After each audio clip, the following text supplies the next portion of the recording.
My name is Andrea Cannon and I live in Houston, Texas, where I have my own studio called Guitar Arts Studio. And I'm also the instructor at the Dekaney High School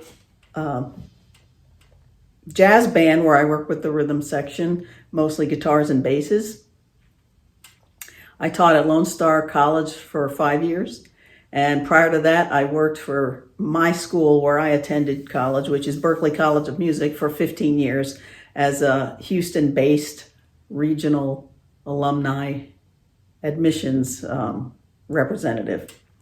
So, and I'm here today to help you get a fix on these 3 audition etudes for the 2025 All-State Jazz Band. Off, we have Etude 1, which is a comping etude on the jazz tune Out of Nowhere. And then the second etude is a ballad, which is an original tune by our friend John Calderon. And the third one is kind of in the style of Wes Montgomery's bossa nova approach to the standard tune, Here's That Rainy Day. So we're going to talk about comping, because the Here's That Rainy Day has a comping section in it as well as the entire comping etude.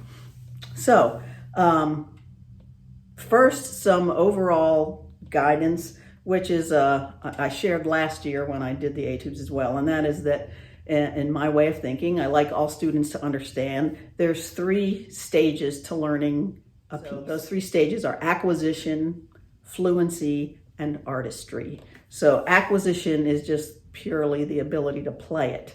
So in the acquisition stage, you go slowly. You don't think about trying to keep up with a metronome yet, especially not a fast one. And you're just trying to get your fingers from one place to the next smoothly. So you take your time, you figure out what fingerings you're going to do. And I've got my pencil here so I can inspire you by saying you should always have your pencil near, good eraser, because write down the stuff you decide to do. Everybody's hands are different. You might like to play the chord this way.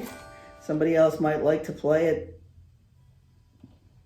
some other way. Anyway, so write it down so you don't forget tomorrow when you pick it up what you did yesterday. Don't waste your time. So, acquisition stage is learning the notes and getting from here to here to there. The next stage is fluency or smoothness. So here's where, once you've gotten the knack of how you want to change those chords and where you want to put your fingers, then you can put a very slow metronome on it. And we'll talk about that some more in a minute. So you are going to start to develop a tempo and take it a little further forward in the fluency stage.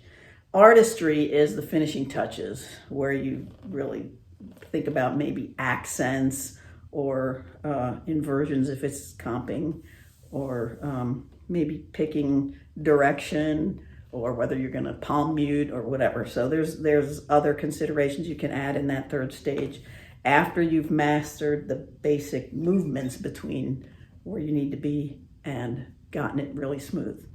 Okay, so that applies to all of the etudes. And when you begin to use the metronome, as I said last year, and I will say as long as I live, start painfully slow. Okay, so you've got your metronome on a slow tempo. Does it hurt? No? Make it slower. Okay, so that's where I'm at with that.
Generally, when we're talking about comping, I'll say this.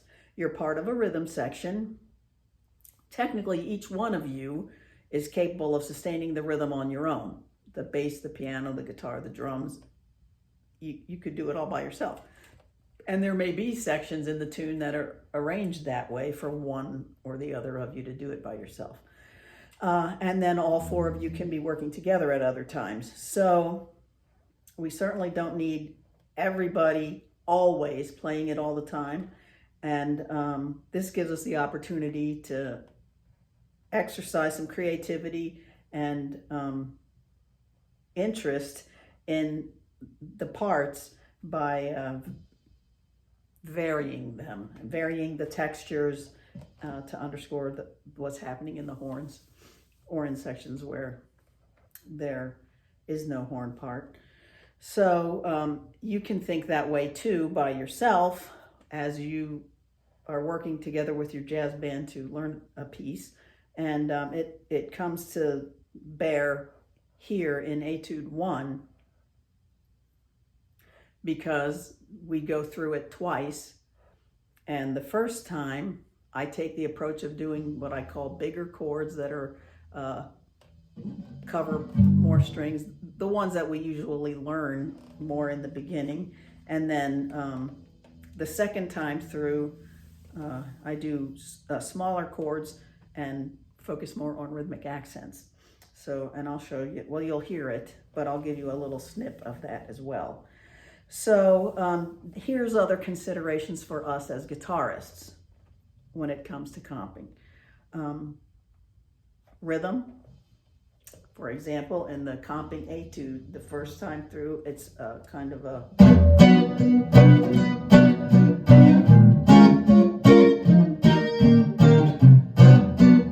So it's a big emphasis on 2 and 4. So there's a big downbeat, down strum on 2 and 4, and a smaller one on 1 and 3. And I'm pulsing, so it's not just ringing all the way through. Not like that. So you're pulsing your fingers in it.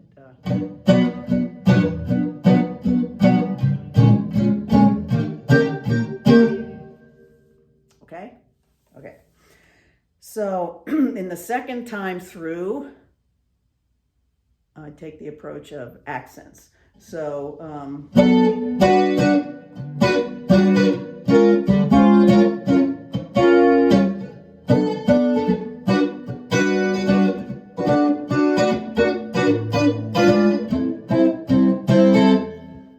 like that.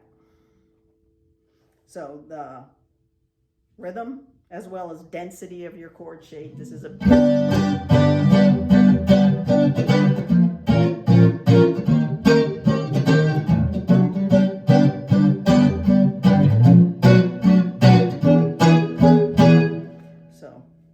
that's a really dense chord shape. There you go. All right, a couple more things to talk about are the basic beat or style of each etude dictates certain details of how we play it. For instance, in the first etude, Etude 1, it's a swing feel. And the swing feel is a little more like that versus the, and I'll show that to you in the treatment of Guitar Etude 3, which is a bossa nova feel.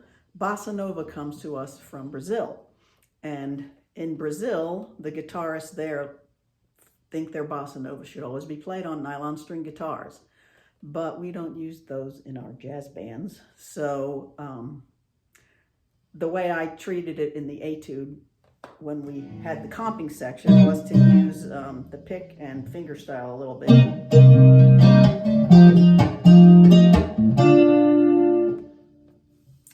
So that was the distinction I gave the chords.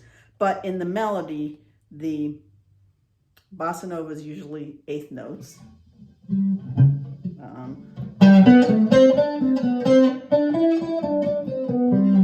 As opposed to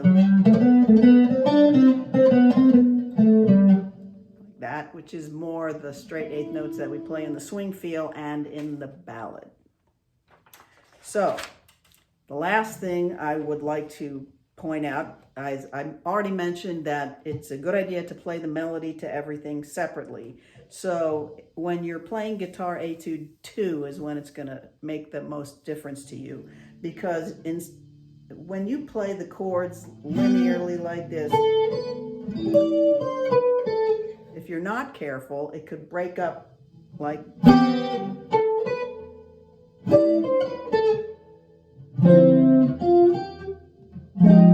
while you rearrange your fingers for each chord. So it's good to hear the melody all alone.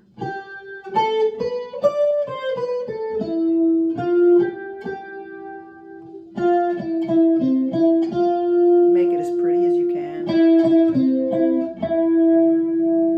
That way, when you do add the chords, you make them as lyrical and connected as possible. So that's why we work on the melody separately.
So I hope this information's been helpful for you as you work your way through these etudes. And I had a lot of fun learning them, and I hope you will too. I mean, work hard, but you should always have some fun with it. So good luck and keep swinging.